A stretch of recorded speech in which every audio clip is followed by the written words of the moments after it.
If you wander around our church building, you will see lots of signs or posters or things that remind you of scripture or important things to think about.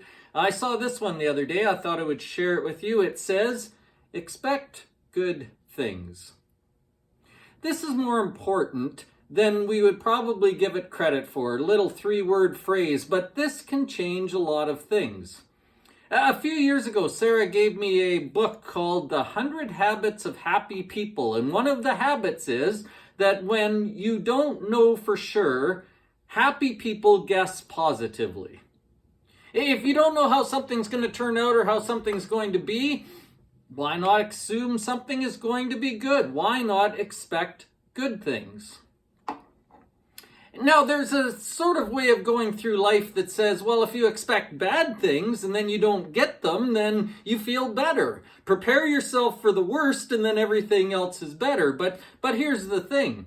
By focusing on the bad and thinking about everything that can go wrong, you just train yourself to look for the bad.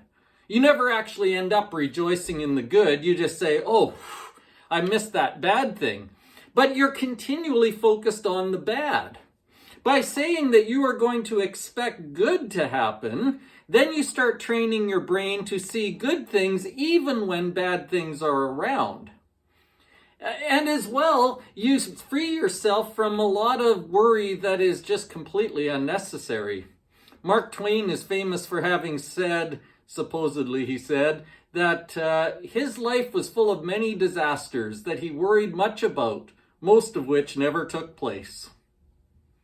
Isn't that true? We spend lots of time wringing our hands and worrying about things that we think might happen.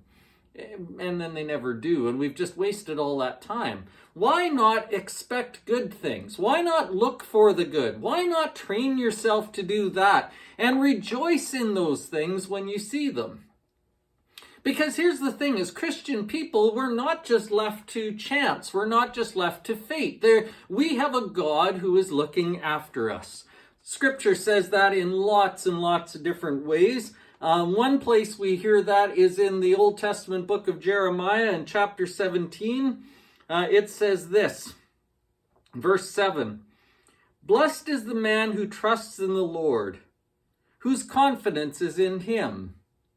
He will be like a tree planted by the water, that sends out its roots by the stream.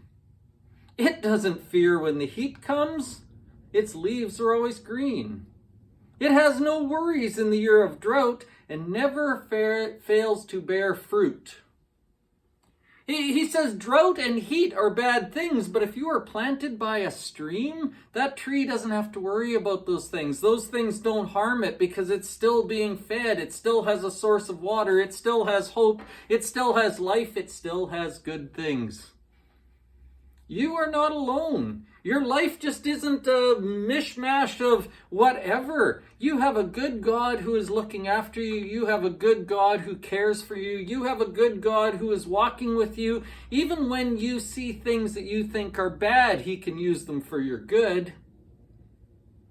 Can we change our mindsets? Can we stop dwelling on all the bad or what we think might be bad? Can we start looking for the good? Can we expect something good?